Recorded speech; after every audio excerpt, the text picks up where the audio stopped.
ಇತ್ತೀಚಿನ ದಿನಗಳಲ್ಲಿ ಒಂದು ಟ್ರೆಂಡು ಎಲ್ಲ ಇವೆಲ್ಲ ಫ್ಯಾಷನ್ ಏನೋ ಇದಕ್ಕೆ ಇಲ್ಲೆಲ್ಲ ಏನೋ ಚುಚ್ಕೊಳ್ಳೋದು ಮತ್ತೊಂದೇನೋ ಮಾಡೋದು ಕಣ್ಣಿಗೆ ಬೇರೆ ಬೇರೆ ಥರದ್ದು ಇದು ಮಾಡ್ತಿರ್ತಾರಲ್ಲ. ಯಾಕಂದ್ರೆ ವಿಚಿತ್ರವಾದ ಭಾವ ಲೆಕ್ಕಾಚಾರಗಳು. ಅದ್ರ ಬಗ್ಗೆ ಏನ್ ಹೇಳ್ತೀರಿ ಅಂತ. ಯಾಕಂದ್ರೆ ನೀವು ಮುಖದಲ್ಲೇ ಏನೋ ಇದ್ ಮಾಡ್ಕೊಂತ ಬರ್ತಿರ್ತಾರೆ, ಇಲ್ಲಿಗೇನೋ ಡಿಫ್ರೆಂಟ್. ಈಗ ಕಾಡಿಗೆ ಹಚ್ಚುತ್ತಿರ್ಬೇಕಲ್ಲ, ಸೊ ಕಾಡಿಗೆ ಹಚ್ಚೋದು ಒಳ್ಳೇದಾ? ಅದರ ಕಣ್ಣಿಗೆ ನೀವು ಇದಕ್ಕೆ ಕೇಳ್ತಾ ಇದ್ರಲ್ಲ ಕಣ್ಣಿಗೆ. ಸೊ ಅದು ನಿಮ್ಗೆ ಕಣ್ಣಿಗೆ ಅಪ್ಲೈ ಆಗಲ್ಲ. ಅದೇನಿದ್ರೆ ಕೆಳಗಡೆ ಲೋವರ್ ಲಿಡ್ ಏನಿರುತ್ತೆ, ಲಿಡ್ ಮಾರ್ಜಿನ್ಗೆ ಅಷ್ಟೇ ಹಾಕ್ತಾರೆ. ಅದು ಇನ್ಸೈಡ್ ಅಪ್ಲೈ ಆಗಲ್ಲ, ಒನ್ಲಿ ಔಟ್ ಸೈಡ್ ಲೋವರ್ ಲಿಡ್ಗೆ ಹಾಕ್ತಾರೆ. ಅದರಿಂದ ಏನ್ ಪ್ರಾಬ್ಲಮ್ ಆಗೋ ಚಾನ್ಸಸ್ ಯಾವ್ದು ಬಂದಿಲ್ಲ. ಯಾವ್ದು ತುಂಬಾ ಹಳೇದೇನಾದ್ರು ಯೂಸ್ ಮಾಡಿದ್ರೆ ಇನ್ಫೆಕ್ಷನ್ ಆದ್ರೆ ಆಗ್ಬೋದು ಅಷ್ಟೇನೆ. ಅದರಿಂದ ಏನ್ ಪ್ರಾಬ್ಲಮ್ ಏನಾಗ. ಶಾಂಪೂ ಮತ್ತೆ ಸೋಪು ಅದರ ಕರೆಕ್ಟ್ ಆಗುತ್ತೆ ಕಣ್ಣಿಗೆ ಸಂಬಂಧಪಟ್ಟ. ಶಾಂಪೂ ಯೂಸ್ ಮಾಡೋದ್ರಿಂದ ಏನ್ ಪ್ರಾಬ್ಲಮ್ ಏನ್ ನಾವು ನೋಡಿಲ್ಲ ಇಷ್ಟು ವರ್ಷದಲ್ಲಿ. ಸೊ ಆದಷ್ಟು ನೀವು ನಿಮ್ಗೆ ಯಾವ್ದು ಸೂಟ್ ಆಗುತ್ತೆ ಅದು ಯೂಸ್ ಮಾಡೋದು ಬೆಟರ್. ಹೇರ್ ಆಯಿಲ್ಗಳು ಒಂದೇನೋ ಇಶ್ಯೂಗಳಿದ್ಯಾ? ಇತ್ತೀಚೆಗೆ ಕೆಲವರು ಹೇಳ್ತಾರೆ ಇದನ್ನೇನೋ ಬಳಸಿದಾಗ ಒಂದ್ ಸ್ವಲ್ಪ ಆಯ್ತು, ಈ ಹೇರ್ ಆಯಿಲ್ ಬಳಸೋದ್ ಬಂದು ಹಿಂಗಾಯ್ತು ಅಂತ. ಸೊ ಅದ್ರ ಬಗ್ಗೆ ಇವಾಗ ಮುಂಚೆ ಎಲ್ಲ ನೀವು ನಾರ್ಮಲ್ ಆಗಿ ಏನ್ ಮಾಡ್ತಾ ಇದ್ವಿ ಅಂದ್ರೆ, ಬಿಸಿಲುಗಾಲ ಬಂದ್ರೆ ಯಾವಾಗ್ಲೂ ತಲೆಯಲ್ಲಿ ಎಣ್ಣೆ ತುಂಬಾ ಹಾಕಿರೋರು, ಹರಳೆಣ್ಣೆ ಆಗ್ಲಿ ಕುಪ್ರಿ ಎಣ್ಣೆ ಆಗ್ಲಿ ಈ ತರ ಎಣ್ಣೆನೆ ಯಾವಾಗ್ಲೂ ಮಕ್ಳಿಗೆ ಹಾಕಿ ಆಚೆ ಕಳ್ಸೋರು. ಇವಾಗ ಮಾಮೂಲಿ ನೀವು ಸಿಟಿಲಾಗಿರ್ಬೋದು ಎಲ್ಲ ತಲೆಗೆ ಎಣ್ಣೆ ಯಾರು ಹಾಕಕ್ಕೆ ಇಷ್ಟಪಡಲ್ಲ. ಎಣ್ಣೆ ಹಾಕೋದ್ರಿಂದ ಕಣ್ಣಿಗೂ ಬೆನಿಫಿಟ್ ಇದೆ. ಹೆಂಗೆ ಅಂದ್ರೆ ನಿಮ್ ಕಣ್ಣು ಏರ್ ಫಾಲ್ ಆಗೋದು ಹಂಗೆ ಅಲ್ವಾ ನಾರ್ಮಲ್ ಆಗಿ.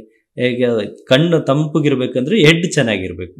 ಹೆಡ್ ನಿಮ್ಗೆ ಬಿಸಿ ಇದ್ದಷ್ಟು ನಿಮ್ಗೆ ಯಾಕೆ ಮುಂಚೆ ಎಲ್ಲ ಎಣ್ಣೆ ಯಾವಾಗ್ಲೂ ಅಪ್ಲೈ ಮಾಡಿರ್ತಾರೆ. ಬಿಸಿಲುಗಾಲ ಬಂದ್ರೆ ತಲೆಗೆ ಎಣ್ಣೆ ಹಾಕದೆ ಆಚೆ ಕಳಿಸ್ತಾ ಇರ್ಲಿಲ್ಲ.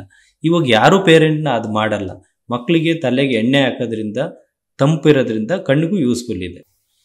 ಎಸ್, ಬಹಳಷ್ಟು ಇನ್ಫಾರ್ಮೇಶನ್ ಕೊಟ್ರಿ. ನಮ್ಮ ಆಡಿಯನ್ಸ್ಗೆ ಒಂದಷ್ಟು ಪ್ರಶ್ನೆಗಳು ಸಹಜವಾಗಿ ಕುತೂಹಲಗಳಿರುತ್ತೆ. ಕಣ್ಣಿನ ಬಗ್ಗೆ ಎಕ್ಸರ್ಸೈಸ್ ಇದೆಯಾ ಅಂತ, ದೇಹಕ್ಕೆ ಇದೆಯಲ್ಲ, ಕಣ್ಣಿಗೆ ಎಕ್ಸರ್ಸೈಸ್ ಇದೆಯಾ ಅಂತ? ಖಂಡಿತ ಇದೆ.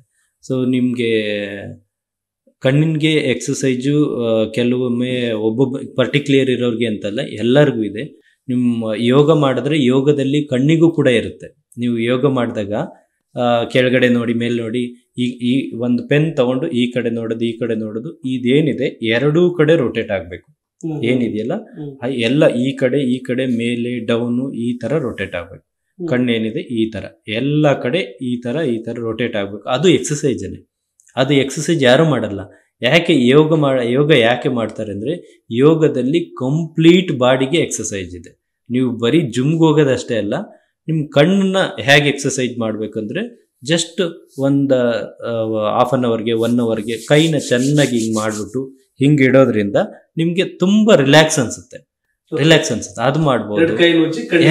ಎರಡು ಕೈಯಿಂದ ಉಜ್ಜಿ ನೀವು 1-2 ಮಿನಿಟ್ಸ್ ಹಿಂಗ್ ಹಿಡ್ಕೊಂಡು ಹಿಂಗ್ ತೆಗಿಯೋದ್ರಿಂದ ತುಂಬಾ ಯೂಸ್ಫುಲ್ ಇರುತ್ತೆ. ಪ್ಲಸ್ ಎಕ್ಸಸೈಜ್ ಅಂದ್ರೆ ಎಲ್ಲಾ ಕಡೆ ನೋಡೋದು, ದೂರ ನೋಡೋದು, ಮೇಯ್ನ್ ಆಗಿ ದೂರ ನೋಡ್ಬೇಕು. ಯಾವಾಗ ಬರೀ ಇಂಡೋರ್ ಇದ್ದು ಒಳಗಡೆನೆ ಇದ್ದು, ಯಾವಾಗ ಒಳಗಡೆನೆ ಡ್ಯೂಟಿ ಮಾಡ್ತಾ ಆಫೀಸಲ್ಲಿ ನೀವು ಸಿಸ್ಟಮ್ ಯೂಸ್ ಮಾಡ್ತಾ ಮೊಬೈಲ್ ಯೂಸ್ ಮಾಡ್ತಾ ಅನಿವಾರ್ಯ ಮಾಡಲೇಬೇಕು. ಬಟ್ ಎವ್ರಿ 15-20 ಮಿನಿಟ್ಸ್ಗೆ ಸ್ವಲ್ಪ ಡಿಸ್ಟೆನ್ಸ್ ನೋಡೋದ್ರಿಂದ ನಿಮ್ಮ ಕಣ್ಣಿಗೆ ಒಳ್ಳೆ ಎಕ್ಸಸೈಜ್ ಅಂತಾನೆ ಹೇಳ್ಬೋದು. ಬೆನಿಫಿಟ್. ಆರೋಗ್ಯವಂತ ಕಣ್ಣುಗಳು ಎಷ್ಟು ದೂರದಲ್ಲಿರೋ ಅಕ್ಷರಗಳನ್ನ ಓದೋ ಕೆಪಾಸಿಟಿ ಇದೆ ಅಂತ. ಒಂದು 100 ಮೀಟರ್ 200 ಮೀಟರ್ ಈ ತರ ಆರೋಗ್ಯವಂತ ಕಣ್ಣುಗಳು. ನೀವೇ ಜಸ್ಟ್ ಈಗ ನೀವು ನಮ್ ನೋಡ್ತಿರೋ ಹೇಳ್ಬೋದು, ನೀವು ಮನೆಯಿಂದ ಹೊರಗಡೆ ಹೋಗಿ 100 ಮೀಟರ್ ದೂರದಲ್ಲಿರೋ ಅಕ್ಷರ ಓದ್ಬೋದು ಅಂತ ಅನ್ನೋದಾದ್ರೆ, ಸೊ ಆತರ ಡಿಸ್ಟೆನ್ಸ್ ಇದೆಯಾ ಕೆಪಾಸಿಟಿ? ಇಷ್ಟಿದ್ರೆ ಆರೋಗ್ಯವಾಗಿದೆ ಅಂತ ಹೇಳೋದಾದ್ರೆ ಎಷ್ಟು ಮೀಟರ್ ಇಲ್ಲ ನೋಡಿದ್ರೆ ಗೊತ್ತಾಗುತ್ತೆ. ನಾರ್ಮಲ್ ಆಗಿ ಒಂದು 20 ಫೀಟ್ 30 ಫೀಟ್ ಒಳಗಡೆ 20 ಫೀಟ್ ಅಲ್ಲಿ ನಿಮ್ಗೆ ಸಣ್ಣ ಅಕ್ಷರನು ಬೇಸಿಕ್. ಲೈಕ್ ಎಕ್ಸಾಂಪಲ್ ಹೇಳ್ಬೇಕಂದ್ರೆ, ಒಂದು ಟಿವಿಲಿ ಏನಾದ್ರು ಸ್ಕೋರ್ ಹೋಗ್ತಾ ಇದೆ, ಹೆಡ್ಲೈನ್ಸ್ ಹೋಗ್ತಾ ಇದೆ, ಒಂದು 20 ಫೀಟ್ ಇಂದ ನಿಮ್ಗೆ ಕಂಫರ್ಟಬಲ್ ಕಾಣ್ಬೇಕದು. ಹತ್ರ ಹೋಗ್ಬಾರ್ದು ಅಥವಾ ಹಿಂಗ್ ಮಾಡಿ ಹಿಂಗ್ ನೋಡೋದು ಆ ತರ ಏನು ಮಾಡಬಾರ್ದು. ಮಿನಿಮಮ್ ಒಂದು 20 ಫೀಟ್ ಅಲ್ಲಿ ಟಿವಿದು ಏನಾದ್ರು ಕೆಳಗಡೆ ಸ್ಮಾಲ್ ಅಕ್ಷರ ಹೋಗ್ತಾ ಇದ್ರೆ ಕಂಫರ್ಟಬಲ್ ರೀಡ್ ಮಾಡಿದ್ರೆ ಅವ್ರಿಗೆ 6x6 ಇದೆ ಅಂತ. ನಿಮ್ಗೆ ಯಾವ್ದೇ ನಾರ್ಮಲ್ ಆಗಿ ಗೌರ್ಮೆಂಟ್ ಕೆಲಸ ಆಗಿರ್ಬೋದು, ಇನ್ನೊಂದು ಕೆಲಸ ಏನಾದ್ರು ಬೇಕಂದ್ರೆ ಕಂಪ್ಲೀಟ್ ತಗೊಂಬನ್ನಿ, ಡಾಕ್ಟರ್ ಸರ್ಟಿಫಿಕೇಟ್ ತಗೊಂಬನ್ನಿ ಅಂತಾರೆ. ಡ್ರೈವಿಂಗ್ ಲೈಸೆನ್ಸ್ ಮಾಡ್ಸಕ್ ಹೋದಾಗ ನಿಮ್ಗೆ ಅಲ್ಲಿ RTO ಆಫೀಸಲ್ಲಿ ಕಣ್ಣದು ಏನಿದೆ ಅಂತ ಪವರ್ ಕನ್ನಡಕ ಇದ್ರೆ ಕನ್ನಡಕ ಹಾಕ್ತಾ ಇದ್ದೀರಾ, ಅದರಲ್ಲಿ ವಿಷನ್ ಇಂಪ್ರೂವ್ಮೆಂಟ್ ಎಷ್ಟಿದೆ, 6x6 ಇದ್ರೇನೆ ಲೈಸೆನ್ಸ್ ಕೊಡ್ತಾರೆ, ಕನ್ನಡಕ ಹಾಕ್ತಾ ಇದ್ದೀರಾ, ಇದೆಲ್ಲ ಇದೆ. ಸೊ ಒಟ್ಟಾರೆ ಈಗ ಯಾರು ನೋಡ್ತಿದ್ದೀರಾ, ನೀವು 20 ಅಡಿ ದೂರದಲ್ಲಿ ಆ ಟಿವಿಯಲ್ಲಿರೋ ಅಕ್ಷರಗಳು ಕಂಡ್ರೆ ನಿಮ್ಮ ಕಣ್ಣಿನ ಆರೋಗ್ಯ ಚೆನ್ನಾಗಿದೆ ಅಂತ ಈಗಲೇ ಟೆಸ್ಟ್ ಮಾಡ್ಕೊಳ್ಳಿ. ಅದಕ್ಕೇನೋ ಸ್ವಲ್ಪ ಡೌಟ್ ಬಂದ್ರೆ ನೀವು ವಿಷನ್ ಕೇರ್ ಕಮ್ನಲ್ಲಿ ವರ್ಮಾವು ಇಲ್ಲ ನಿಮ್ಮ ಹತ್ರದ ಯಾರು ಐ ಟೆಸ್ಟ್ ಮಾಡೋರು ಯಾರಿದ್ದಾರೆ ಅಲ್ಲೋಗಿ ಟೆಸ್ಟ್ ಮಾಡಿಸ್ಕೊಳ್ಳಿ. ಯಾಕಂದ್ರೆ ಈ ಅದ್ಭುತವಾದ ನನ್ನ ಜೀವನ ಸಾರ್ಥಕ ಆಗೋದು ಈ ಕಣ್ಣಿಂದ ಎಲ್ಲವನ್ನೂ ನೋಡಿದಾಗ. ಒಳ್ಳೇದು ಕೆಟ್ಟದೆಲ್ಲವೂ ಇರುತ್ತೆ. ಇದು ನೋಡಕ್ಕಾಗತ್ತೆ ಇವತ್ತಿನ ಪ್ರಪಂಚನ ಅಂತ ಅನ್ಬೋದು. ಆದ್ರೆ ಅಟ್ಲೀಸ್ಟ್ ಆ ಒಳ್ಳೇದು ಕೆಟ್ಟದ್ದು ನೋಡಕ್ ಒಂದು ಅವಕಾಶ ಇರ್ತಿಲ್ಲ. ಸೊ ಹಾಗಾಗಿ ಆ ಕಣ್ಣಿನ ಆರೋಗ್ಯ ಬಹಳ ಮುಖ್ಯ. ಮಕ್ಳಿಗಾದ್ರೆ 6 ತಿಂಗಳಿಗೊಂದ್ಸರಿ ಚೆಕ್ ಮಾಡಿಸಿ, ದೊಡ್ಡವರಾದ್ರೆ ವರ್ಷಕ್ಕೊಂದ್ಸರಿ ಚೆಕ್ ಮಾಡಿಸಿ. ಸೊ ನ್ಯೂ ವಿಷನ್ ಕೇರ್ಲಿ ಫ್ರೀ ಐ ಟೆಸ್ಟ್ ಇದೆ, ಮಾಡಿಸ್ಬೋದು.